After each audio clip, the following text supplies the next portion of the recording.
what often holds writers back is this feeling that no one's going to like what they do. They don't really have anything to say, and there's already so many books out there, whatever. How can they contribute anything? And I think part of that, of getting past that, is just letting someone read something you've written. And it could be your friend. It doesn't have to be someone you pay or whatever.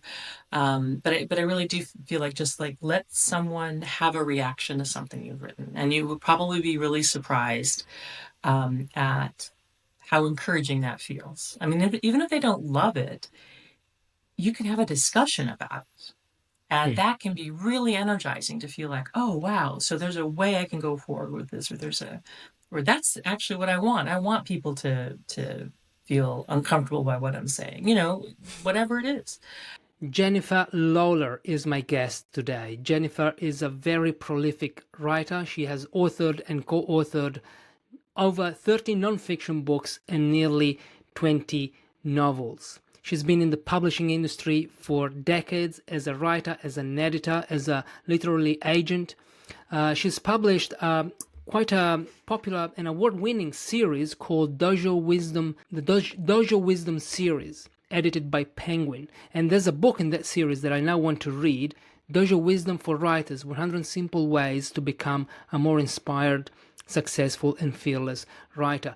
What I really like about Jennifer is her versatility, her creative versatilities, because I've got her bio here. She's written fantasy series, paranormal romances, martial art books, career how-to guides. She's a black belt in Taekwondo, and I like how she uses martial arts to inform, to learn about writing, and this is what Dojo Wisdom for Writers is all about. She's worked as a professional editor for over 20 years. She has a Ph.D. in medieval English literature, and she runs Club ED, which is an online school for editors. What do we talk about in this conversation? We talked about writing, editing. Jennifer shares her story. She tells us when a manuscript is ready for an editor. Do you need an editor? What questions should you ask an editor before you work with them? We talked about traditional publishing, self-publishing. So if this conversation is for you, if you're a writer or an editor who wants to grow, who wants to be inspired, who wants to improve, and you want to hear from a professional who's been in the industry for decades. Enjoy the conversation. It's story time. How did you start as a writer? So let's start from the beginning. How did Yeah, you for how did you begin? I began as a nonfiction writer, mostly with books. As you noticed, I have published a number of different books. I'd always wanted, like most of us, I think, I've always wanted to be a writer. And when I first started out, it was a little bit easier for me to find nonfiction work to do, that I could get paid for, and, pay the bills and all that kind of thing. Um, I also had some subject matter expertise in the area of martial arts. And so that's how I got started in that particular arena. At the time, there weren't as many women involved in martial arts, and so publishers were eager to have a woman's voice writing about the sport. So at the beginning of my career, I did a lot of work in that arena, published with some traditional publishers, some nonfiction books on how to and self help and that kind of thing. And I really enjoyed it. And because of my personal situation, I had a young daughter with some disabilities who was in the hospital a lot. So she kind of needed me to be able to be flexible in my work so that I could be there for her, and be able to take whatever time she needed. But I also needed to pay the rent. So, that's where the long term writing of a book was really helpful, because um, I couldn't necessarily interview someone and turn an article around in 2 days the way someone might do with content writing now. Mm. So that sort of long term approach really helped. And so it was sort of a combination of what was available and then what suited my personal circumstances. So I really enjoyed that, did that for a long time. And that eventually evolved into editing nonfiction books and working with writers to ghostwrite or co-author nonfiction books. And eventually, um, as uh, as I do now, I teach editing to students. Okay, I know that um, all the books that so you started with nonfiction, but then you also wrote fantasy, Yeah. romance. How like how did you choose? How do you choose what story to write? Like, do you have I don't know? Do you feel inspired by something? How do how Oh, do you yeah. ideate the book? Yeah. Yeah, that's a great point. Yeah, so even though I was getting paid to write the nonfiction, I love writing fiction. My favorite is to invent a story and see where it goes. And I know a lot of writers that's really what appeals to them.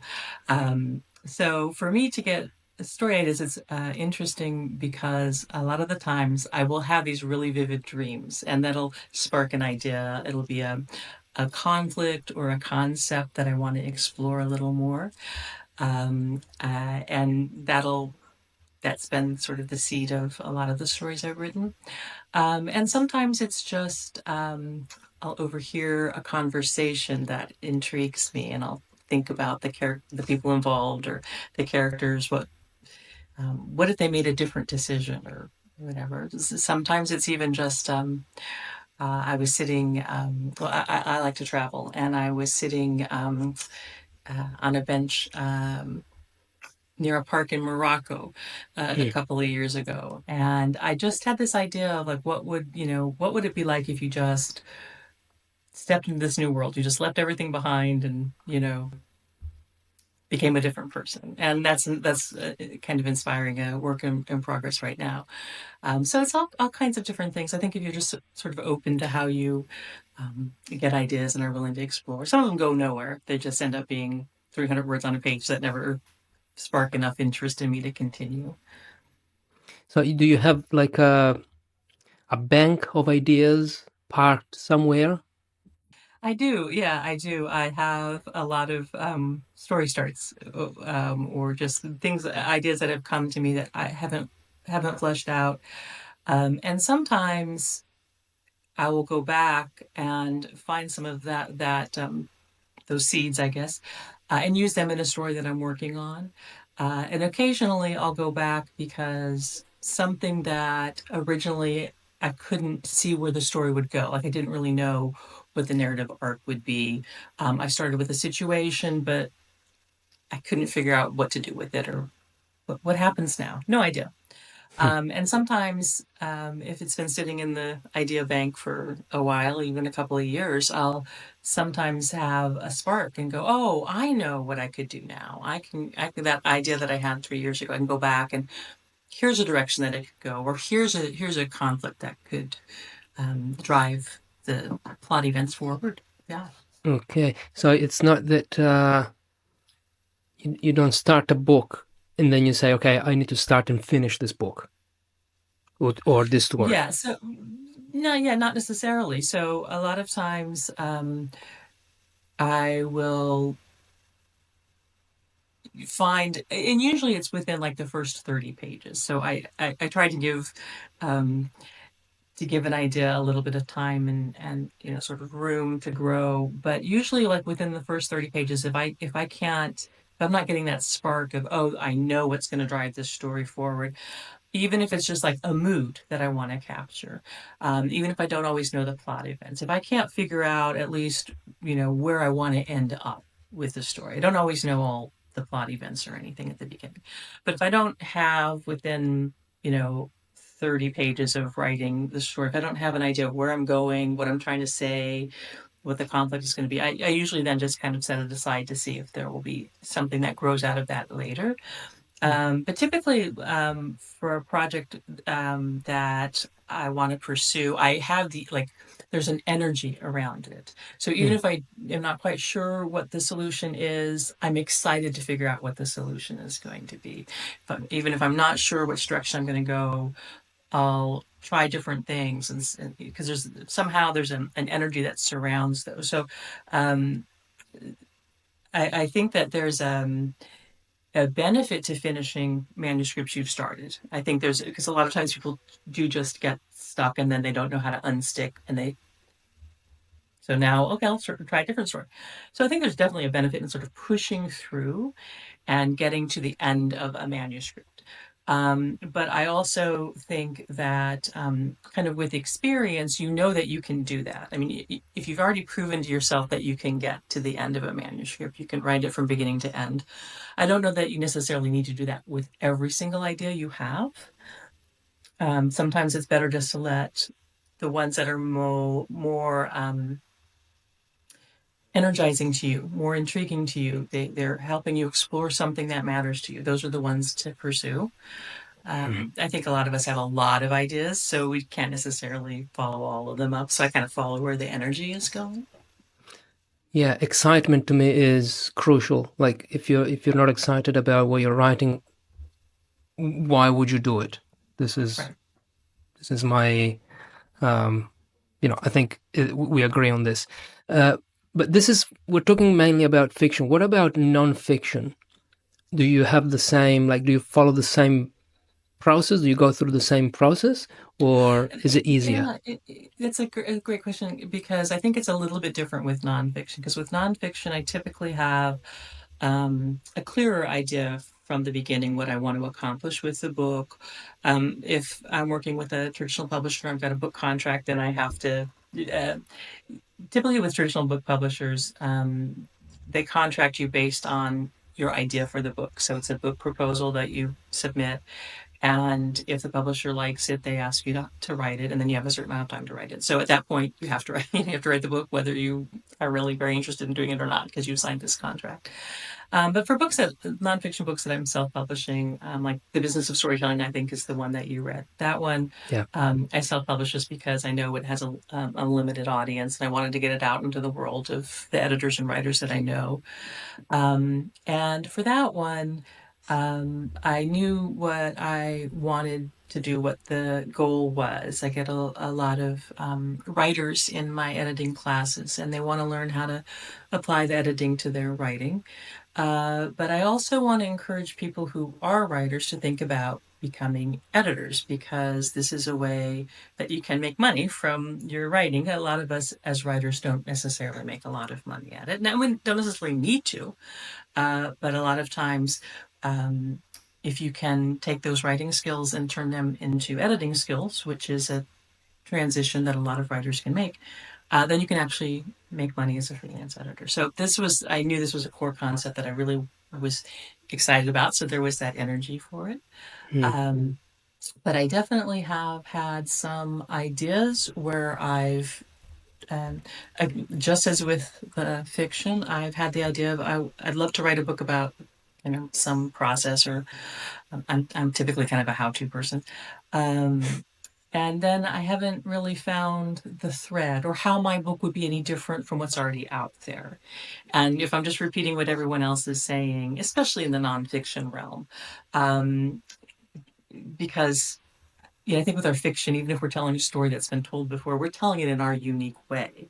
And Mm. so I'm less concerned about whether someone else has, written a story about whatever the Middle Ages.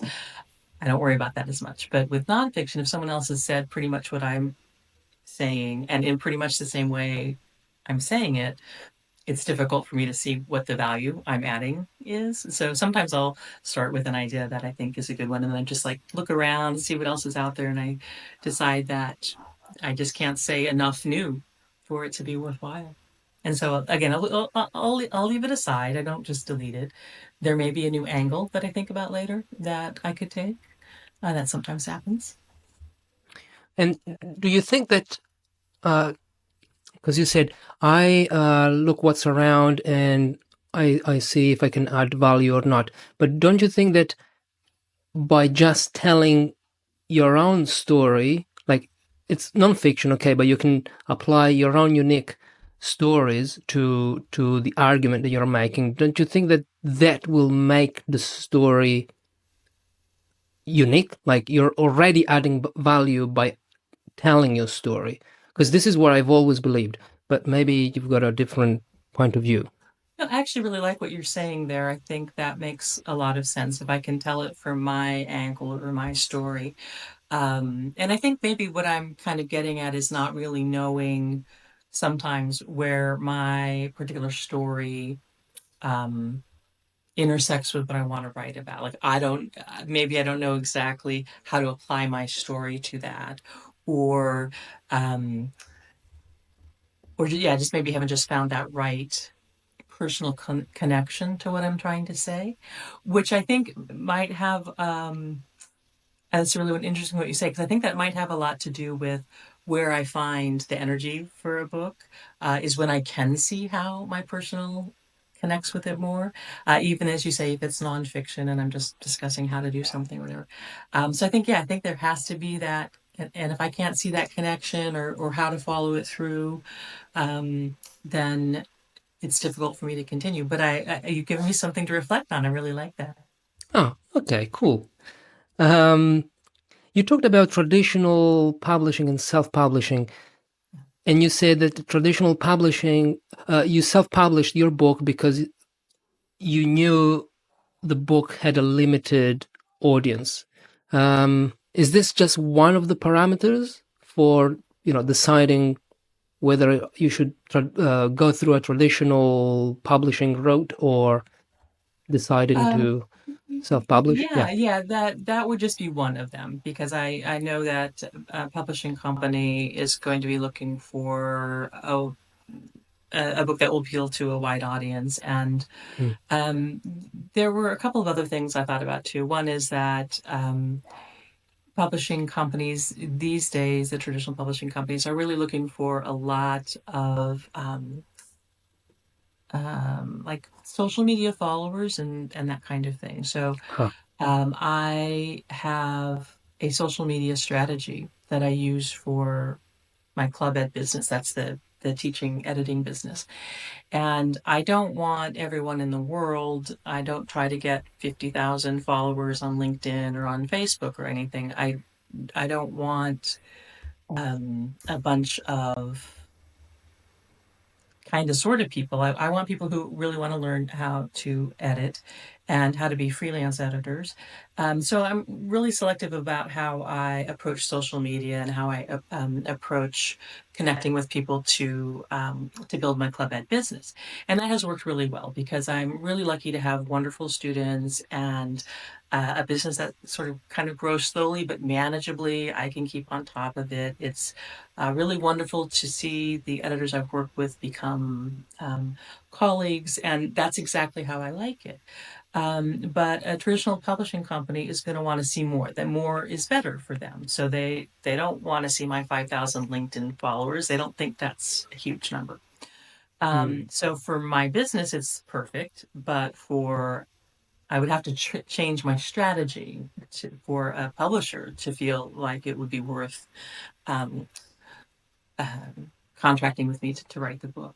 So that was another consideration. Like, do I want to change my strategy with Club Ed in order to potentially attract a publisher? Because it may or may not work. And the third consideration I had was the timing, which is even supposing I could have all these thousands of followers that a publishing company would look for um, in this particular arena. Um, it would take time to build that, and then it would take time to get the contract, and then to set a publication date and all of that. So we'd still be waiting on the book if I had gone that route, and even if I'd been successful at it. So just the timing thing, it was like I knew I could write it and get it published within 4 6 months if I just did it on my own, and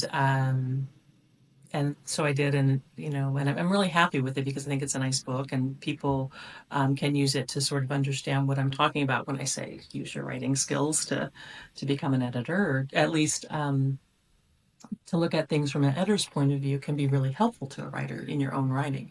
Being an Mm. editor has made me a better writer, and being a writer has made me a better editor. So it's this kind of wonderful um, connection. Yeah. Mm. Yeah, let's explore this connection. What do you mean exactly? So a writer can be an editor, and an editor can be a writer. So what benefits? What did you see? Um, Sure. yeah. So, I mean, just to like be really specific and um, really granular, but it's also bigger picture thinking too. So, for example, one of the things I struggled with early on as a fiction writer was understanding perspective, how perspective works in storytelling. Omniscient narrators, first person, second person, third person, close third person, all of that was something I knew sort of intellectually. I understood the definitions. But as a writer, I struggled if I was trying to write in like a deep third person where we would only have the viewpoint character's thoughts. But it's third person, so we're referring to that character as Joe and he and not as I. And I would struggle not to include other people's perspectives in that scene. I would be trying to be a little bit omniscient. And this would make the writing seem superficial and a little jarring because we'd be jumping from like person to person. And omniscient narration can work really well if you do it well. But I wasn't really doing omniscience and I wasn't really doing close third, some sort of scramble I was doing. And a lot of beginning writers do that. It's really very common.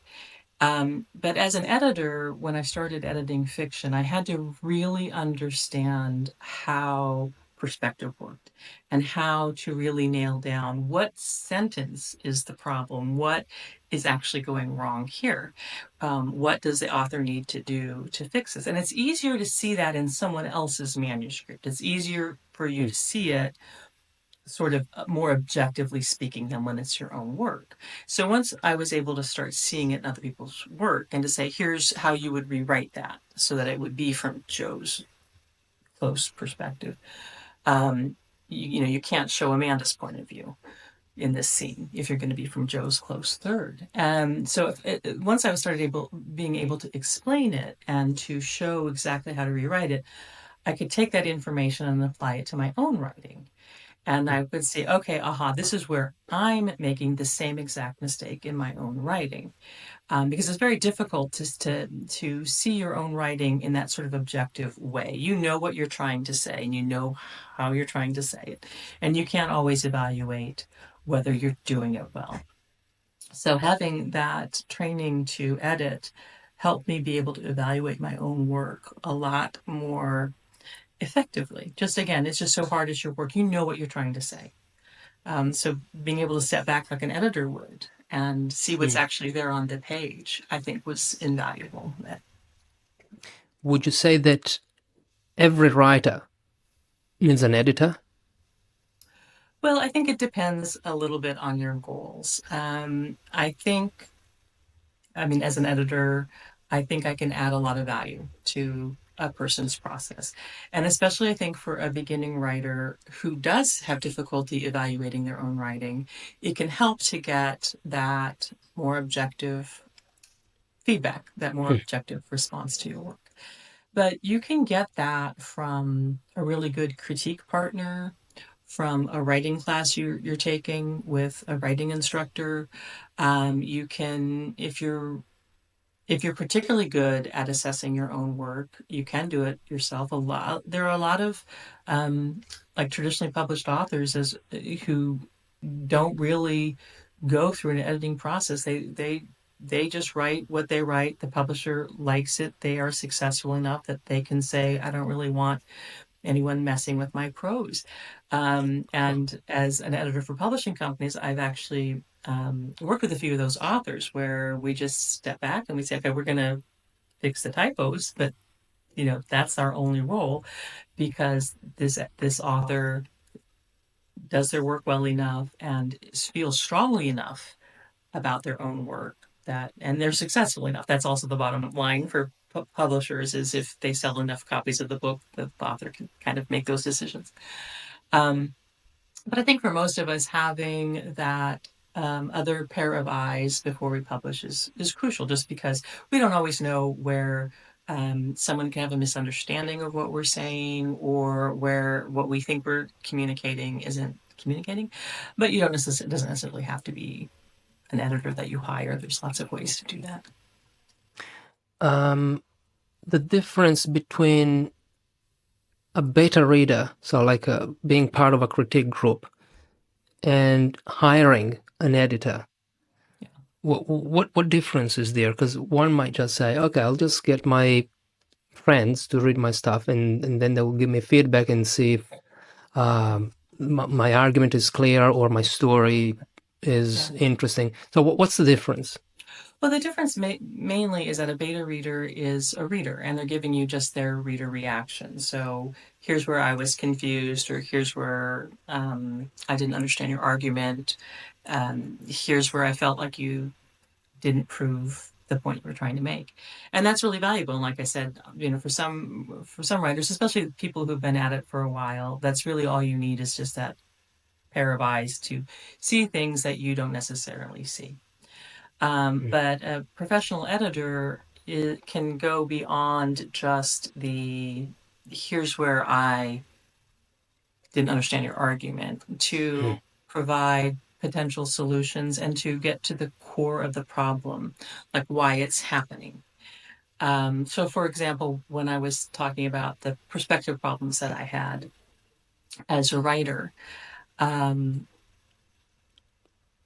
this was difficult for me to solve on my own.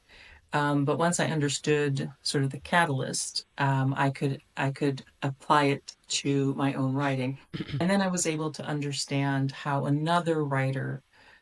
So I became better at showing them where the core of the problem was coming, which has to do with how you're inhabiting that character's perspective as you're writing.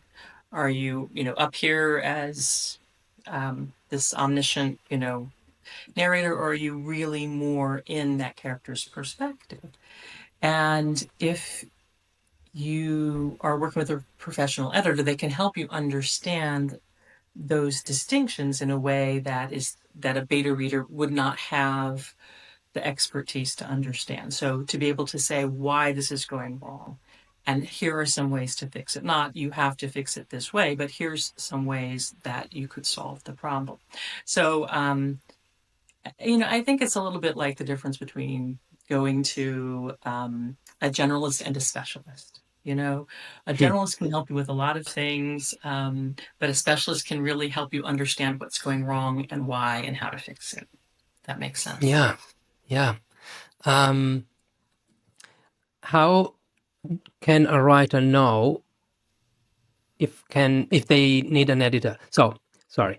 How can a writer know when they're ready for an editor? So, when is the manuscript ready to go to in the hands of an editor? Like, at That's what yeah, point? yeah, that's a good one. So I am the kind of editor who is willing to meet an author wherever they are. So if an author is partway through a draft and they're stuck and they don't really know what to do now, I can talk with them. And that's more of a coaching role, where I'm Hmm. kind of helping them figure out what to do next and why, and why they are not able to figure out what's going on. And a lot of times it'll be a developmental problem, like, well, you don't have a clear conflict. So if you don't have a clear conflict, it's hard to know what should happen next, because there's no driving engine to the story. Um, but generally speaking, I would say that for an actual developmental edit, or even a copy edit, which is more about the sentence level than development is. For developmental edit, it's really helpful for you not just to have written a draft, but for you to have written the best draft you can. Like, you've revised it, you've tried to solve any story problems that you think exist. Um, I've had writers come to me and they say, well, I know the ending's a mess, but whatever. It's like, okay, well, if you know the ending's a mess and you want to take some steps to fix it, why don't you do that before you come to me? If the ending's a mess and you don't know how to fix it, then I can help. But if you know that it's a mess, and you have some ideas of how you want to fix it, then fix it, and then come to me, and I will give you my evaluation of what I think might be some outstanding problems that should be addressed, or if sometimes I get excellent writers who've done the revision process really well. They work with some beta readers, and they have a really good story, and it just needs a few little, you know, what if you did this? What if you did that? Not a massive rewrite, but a little revision here and there just to really sharpen a theme or make a character arc even more powerful. And then, that's a really good place to be. So I think if you're going to go to the effort of paying an expense of paying an editor to work on your manuscript, I think it has to be sort of like you're at the point where you've done the best you can, you've done all you know how to do, and you're ready to hear feedback, even if it means you have to go back and fix some big things. If you Hmm. don't really want to hear that feedback, it's probably better not to bother, because I think that's just frustrating for everyone. Yeah. Hmm. But do you think there are writers? I mean, have you worked with writers that were resistant to feedback? Yeah. So, and this is interesting to me. I think sometimes what a writer, and I understand this because I want to hear this too, a writer wants to hear everything's perfect, don't change a word. You've put all this effort into it. For some writers, it's been years. They've been working on a Hmm. project for several years, and they put a lot of effort into it. And as I said, it's usually best if a writer comes to me when they've done all they can do. So they've done all they can do on this manuscript. They've invested this time and energy, and they just want to hear that it's in really good shape and that there's nothing else that needs to be done.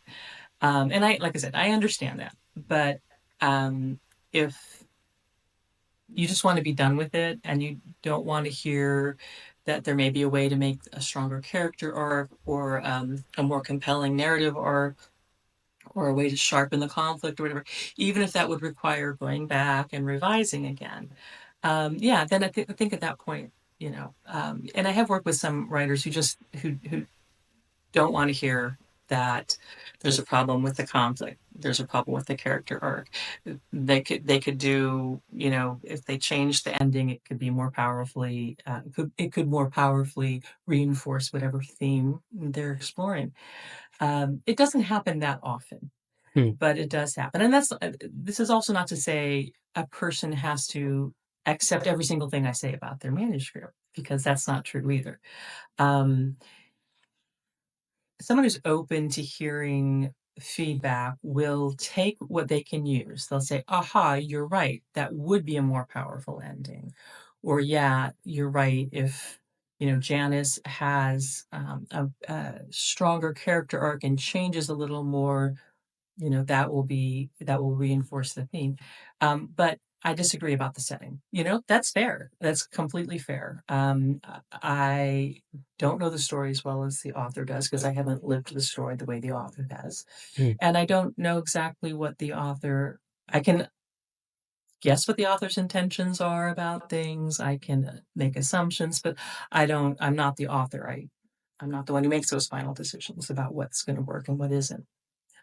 So in any edit, I typically expect that a writer will accept some of my suggestions and disregard others, and that's perfectly fine. That's completely part of the process. But if you're, as I said, if you're kind of at the point where you just want to be done with it, and then it's probably best, not to go with the editing process.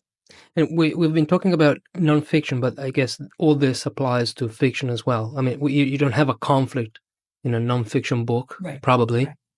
Uh, but yeah, so all these things apply to that as well, to that genre. So with nonfiction, the problem might be the argument isn't as clear as it could be, or it's not as well supported as it might be. So maybe there are some more case studies that could be included, or like the overall argument. In most nonfiction, you're making some kind of an argument Hmm. about why someone should do something, or why a policy should be changed, or even just, why you should grow your own vegetables on your patio, whatever it might be. Sometimes they're more minor arguments, sometimes they're bigger ones. Um, so some of that may be missing in nonfiction. And in some nonfiction, like narrative nonfiction, like maybe memoir, or a lot of historians will write sort of narrative nonfiction where it feels like it unfolds like a story. Hmm. And they're telling the historical story, and even though it's fact, they're writing it in scenes with dialogue and setting the way a novelist would. And in those types of nonfiction, you really are looking for a lot of the same kind of thing that you're looking for in fiction, which is um, what is the conflict? What's the narrative drive? What's the story problem? What are you trying to say by telling us this history? So yeah, so a lot of the information will be really similar. A lot of the um, developmental problems are similar and are corrected in similar ways. Um, what questions do you think a writer should ask an editor before hiring them? That is a really good one. So I feel really strongly that an editor does their best work in genres that they are really familiar with, Hmm. and that they themselves read a lot. So my number one question is how much experience they have in the genre that I'm writing. Um, and I once hired, I do occasionally also hire editors for my own work. Hmm. And I once was working on a paranormal romance, sort of like a kind of like a ghost story. And I interviewed a couple of different editors, and one of them said, "Oh, I've never worked, in paranormal fiction, but I'd be happy to work on your novel." And I thought, well, thank you for being thank you for being honest, but I need someone who understands this genre a little better so that I don't become trite or use overused tropes, or someone who understands what the readers are looking for in that genre, which is going to be different than what the readers of a thriller are looking for, or a horror reader. It's different. Now, I might read a lot of different genres, but I expect slightly different things from each of them. I read them for different reasons. Hmm. So someone who is really familiar with the genre will do a better job of understanding what readers are looking for. And also, when you're falling into the trap of being a cliche, you're being too trite, you're doing what everyone else has always, already done 100 times. So that Hmm. will be one of the most important things. And the other one would be just, well, there's two others I think that are really important. One of them is just having some experience. Like, how many other books have they edited? How many other projects have they edited? And they don't necessarily need to have edited thousands and thousands, Hmm. and they don't necessarily need to have done a lot of specific like developmental editing. But if they've been a beta reader, a critique partner, if they have that kind of experience, I would be more willing to take a risk on them than if they had none and I was going to be their first client. And of course, everyone needs to start somewhere, but Hmm. that's like kind of a different story. That's a problem to be solved in another way. If I'm hiring a professional editor, I want them to have some experience in my genre and just experience as an editor. And then one of the others I think is really important is how compatible you feel with the editor. If you feel like they get you and what you're trying to do. Um, Sometimes there can be a mismatch between the manuscript and the editor, and I actually had this when I ran a romance imprint 10 or 15 years ago. And so I would hire developmental editors for that publishing company. And I would occasionally get editors who would say, I just can't edit this romance. Even though I'm a romance editor and I have a lot of experience editing romance, I just can't get into this. I can't do justice to this because it's not a situation I vibe with. I don't really know what to do with this manuscript. Hmm. And I always kind of appreciated that because it just meant that they weren't going to do the best work for the manuscript because not every manuscript is going to be to our taste, Mhm. even if it's in our genre. It's not necessarily going to be anything that we as a reader would like or pick up. So I think it's important for editors to be able to move beyond their personal taste. That's extremely important. But there are times when, for the author's benefit, you have to say, you know what, I think this colleague of mine is a better fit. Mhm. And so, as the author, I think like having a sense that the editor really gets what you're trying to do and is enjoying it and is enthusiastic about your story. I think that's really important. Yeah, one thing that I've noticed in this industry is that there is no qualification or degree for an editor. Like you don't have a degree in, or maybe there is, I don't know, but I haven't seen it. A degree in editing thrillers. Right. So, Right, exactly. So, I mean, there are like university programs an editor can take, or you can get a certificate from various organizations that show you've taken a certain number of classes. But yeah, there's no credentialing process. There's not like being a doctor or something, or even like a plumber where you have to have an apprenticeship and you have to have this license to do the work. So I think and I think it's very difficult for authors to necessarily understand how to evaluate an editor, like what is good editing. That's mm, really difficult to know. Because if as I said, sometimes you just want to hear that you've done everything perfectly. And that's not necessarily what the book needs. But that's one reason why I think word of mouth and referrals can be really important because if an editor you're thinking about hiring has worked with a friend of yours who writes in the same genre you do, or a colleague of yours that you know, and they're enthusiastic about this person, you can ask them a little bit about their experience and find out, what made them feel that that editor was especially good or competent at what they did. So in that case, I feel like that word of mouth or that social proof is really important. mhm. What about AI? Because a self-published, an aspiring self-published author, an independent author might say, "Oh, well, I'll just get ChatGPT to edit my manuscript." What's Well, your I opinion on think that? Yeah.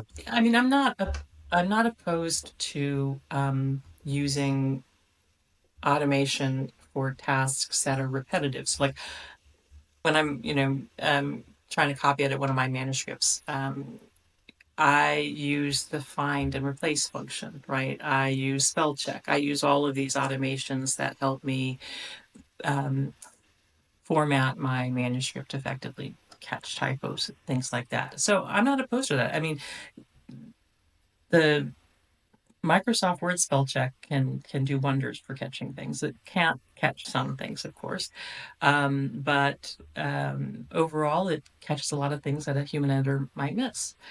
Um, Mhm. but for something like development, which is where I mostly work, development isn't really about do you have the commas in the right place because I think technology can do that really, really well. Yeah, I think Uh, you said in your in your book you said proofreaders will yeah, soon be replaced because yep, ChatGPT, it can catch typos very yeah. effectively. Yeah. Yeah, yeah, absolutely, absolutely. So proofreading as a service. So the thing is that even a human proofreader is going to make mistakes. We're going to miss things. That's just how it goes. And so Chat GPT or whatever AI you're using is going to be at least as effective as a human editor, if not right this minute, sometime soon. Hmm. And for most companies, most people, um, the error rate is insignificant enough to not matter. For something like proofreading, like, okay, so there's maybe a few typos slip through. That would probably happen with a human proofreader anyway. And this is free or it's inexpensive or, it feels free, even though we know that there are costs associated with it. Hmm. Um, so for those kinds of skills, absolutely, I think AI can work really well. Where I think the human factor comes in, where an editor is really helpful, is with that developmental level of work, because that isn't just something that a machine can do or knows how to do or can learn how to do. It requires a lot of human judgment, and it requires a lot of just human experience. What is story? How do we tell stories? How does this story, um, what would make this story a better story? Because one of the things that developmental editors do is they don't just say, "Oh, use fewer adverbs," or "Oh, every character needs a goal motivation." They say what this specific manuscript means. Your story. This is what I think would improve your story, with my judgment, my years of of experience, and my understanding of how storytelling works. This is what I think would help your story. And I think that what you can only get from AI is a lot more generic than that. And that's why it works really well for things that are like putting the commas in the right place. Sure. But in terms of how can you make this a more powerful story? How can you make these characters more memorable? That kind of thing, I think, really does need that human touch. Yeah. Also, I wanted to ask you a question about self-publishing, because before we talked about traditional publishing and self-publishing. Do you think that now with AI and with this, it's easy now to self-publish a book? It's relatively easy to self-publish a book. Do you feel that the quality of what's out there or of the books that are being published every day, Yeah. do you think the quality overall has dropped because of this accessibility to self-publishing? Well, I think yes. I think that's obviously a big risk because what I mentioned about AI being generic, that's what an AI book is. An AI book is also really generic. There's Hmm. nothing particularly exciting. I mean, I've explored like Chat GPT a little bit, and if you do that, you'll see that it's just really generic and not that engaging. It can produce a lot of stuff, but it's not particularly anything I would want to read. Um, so yes, but there are a lot of authors who do just kind of now they can do that. I mean, and I think this is happening across industries. So, for example, I have a friend who hires, and they're flooded now with AI generated resumes and cover letters in a way that they weren't before. When you had to sort of sit down and write a cover letter and think about how your specific skills apply to the specific job, that was a barrier to entry, right? So there were I mean, fewer applicants. So now my friend was saying that she's getting like 4,000 applicants for, Wow. a single job. And how do you even wade through all of that? And I think it's sort of a similar thing is happening with self-publishing, right? So there's a lot of AI generated stuff just being put up on Amazon or whatever. Yeah. So I think that is a problem, but it's a problem for readers because then they don't really know what's going to be a good book, which then for authors makes it more important than ever if you're a self-publishing author to be able to connect with your audience, like directly, like to be engaged with who your audience is, and to be the human who wrote that story, rather than just thinking a bunch of keywords and Facebook ads will promote your book. I think at that point, the human face of the storytelling becomes really important. And Hmm. that's how you can get that audience that I think most of us would be looking for. So this is one tip that you would give to an aspiring author. Do you think, do you have others? Maybe someone who, they've always wanted to publish a book, or they maybe have a draft somewhere, but they are either scared or not sure. Maybe they have this mental block, perfectionism, whatever. Yeah. What would you say to these people? Well, I I think that if you've always had a goal of writing a book, but you're feeling kind of stuck, I think it's important to see where that dream takes you, right? You've always had this idea. I mean, I think it's important to maybe unblock in a way that could be done by join a writers community, show your work to somebody, get Hmm. get some feedback from somebody, from a beta reader, from someone in a writer's group, even someone in a book club, like someone in a book club that in a genre you write in, you feel like they have really good insights into what you're reading. A lot of times, what you just need is a little reassurance that what you're doing is worthwhile. And with that reassurance, you can sometimes get past that block and go forward and do the things. I think what often holds writers back is this feeling that um, no one's going to like what they do. They don't really have anything to say, and there's already so many books out there, whatever. How can they contribute anything? And I think part of that, of getting past that, is just letting someone read something you've written. And it could be your friend. It doesn't have to be someone you pay or whatever. But I really do feel like, just like, let someone have a reaction to something you've written, and you would probably be really surprised at how encouraging that feels. I mean, even if they don't love it, you can have a discussion about it. And Hmm. that can be really energizing, to feel like, oh, wow, so there's a way I can go forward with this, or that's actually what I want. I want people to feel uncomfortable by what I'm saying, whatever it is. So I think just kind of getting out there and letting someone read your work is really important. Great, great tip. You also wrote, actually, I found this book that I want to read because I didn't know you until I didn't know this book until I did my research. The Dojo, I think it's called, Yep. Dojo Wisdom for Writers: 100 Simple Ways to Become a More Inspired, Successful, and Fearless Writer. And I want to read the blurb, if that's okay, part of the blurb. And you say, when black belt Jennifer Lawler first started training in the martial arts, she never imagined that learning how to kick people would teach her how to become a more accomplished and successful writer. So what stories, what lessons do you share there? Because this is Well, it's yeah. intriguing. Hmm. Yeah. Well, yeah, that was as I mentioned at the beginning, I started off writing nonfiction about martial arts, and this crossed over into connecting with writing.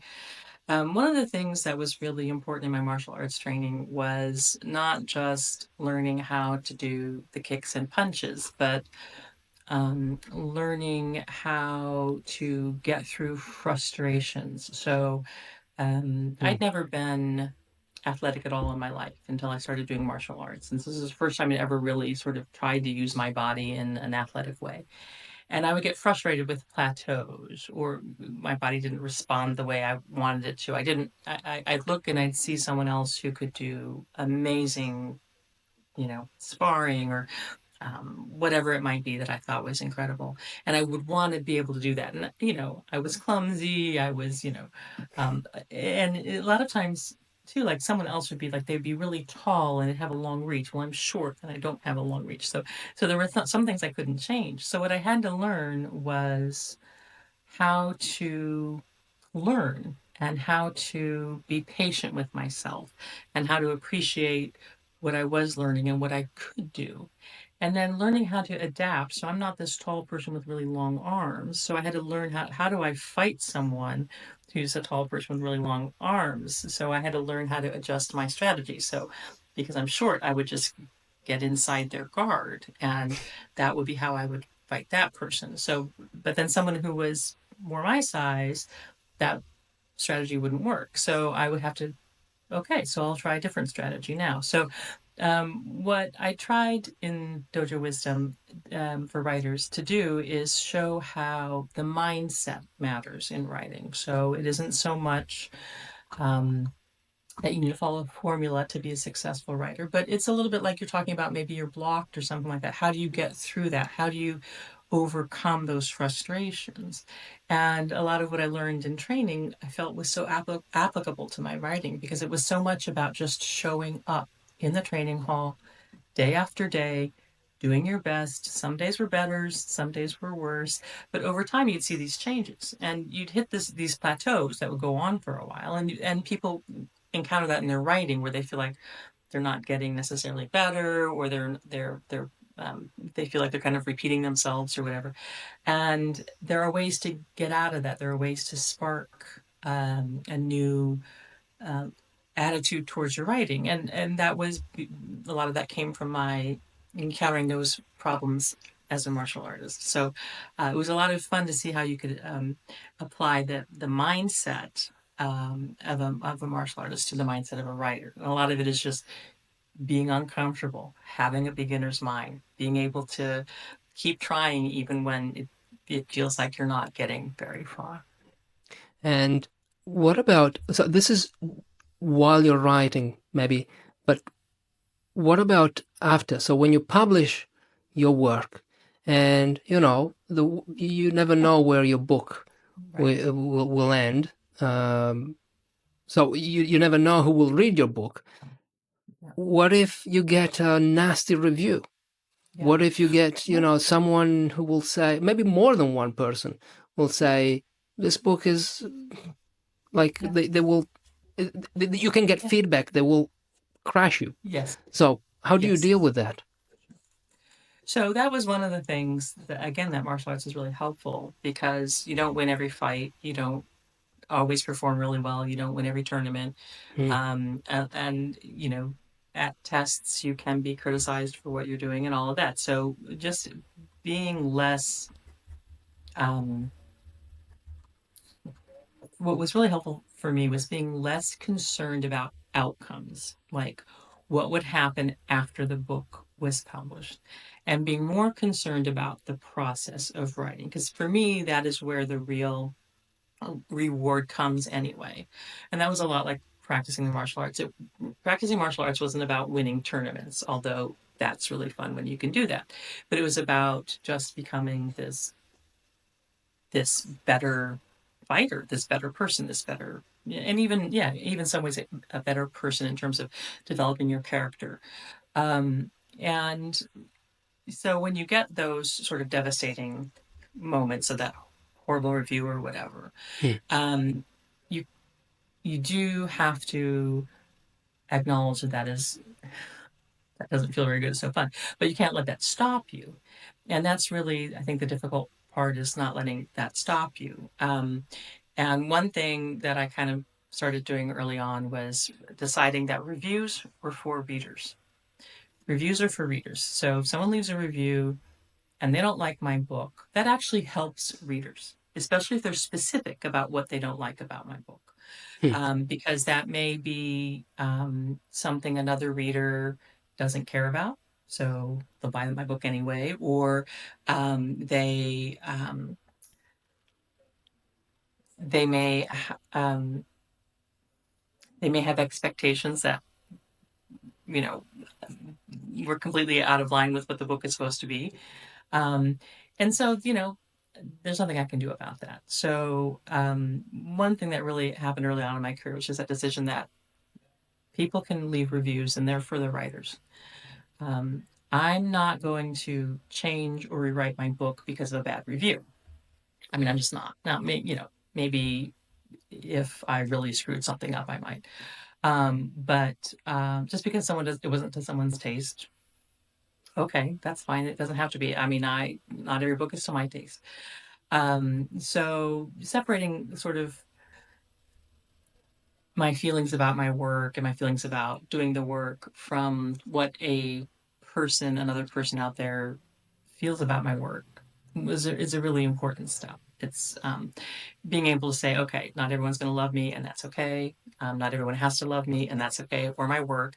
Um, but that's difficult to get to. The first time it happens, it's really devastating, and then over time, you sort of develop a philosophy of it where it doesn't bother you as much, and we just sort of continue on anyway. Wow. Let's end it here. I want to read this book now. I want to read this book because, like, you're making me interested in martial arts now, something that I'd never considered before. And I guess there's a lot of mindset work and philosophy Yeah, to be discovered there. Nice. And you applied it to writing. I love when when different subjects combine to to present an argument, or to not to present an argument, but to help people see things under a new light. I Yeah, yeah, love illuminate it. in a different way. Yeah, for sure. Hmm. Yeah, well, Uh, I love martial arts for that. As you say, it wasn't just about learning how to kick and punch. There's a lot of internal work that goes on with it that was really valuable to me. have you ever considered? This is the last question. Have you ever considered starting your own podcast? Because your voice is, it's Oh, very soothing and calm. I think this is maybe could be your next. I I don't I know. had never thought of that. Interesting. Well, thank you for saying that. I had never thought of that. Yeah, even reading aloud your articles, your blog, something like this. 'Cause it's very. Oh, I like it. I like it a lot. oh, So interesting. Thank you very much. where can people find you, Jennifer? Where would you like to send our writers here, writers and editors? Yeah, writers and editors. So the website is clubedfreelancers.com. And my personal website is jenniferlawler.com, where you'll find some of my writing and some of my pieces about writing. But yeah, both of those places are kind of all about me. Great. They will be in the show notes or in the description of the video. Thank you, Jennifer. Thank you. Very useful Thanks. conversation. Thank you. Thank you. I appreciate it. Bye bye. Thanks for listening. Thank you for watching. If you're a writer and you want to improve your writing, or you want to keep improving your writing, consider joining my private email list, Better Writers. I send one short email every week. I share tips, insights, things that I learn, book recommendations to help you do one thing only: become a better writer. The link is in the show notes or in the description of this video. Thank you for listening once again. I'll see you in the next episode. Bye bye.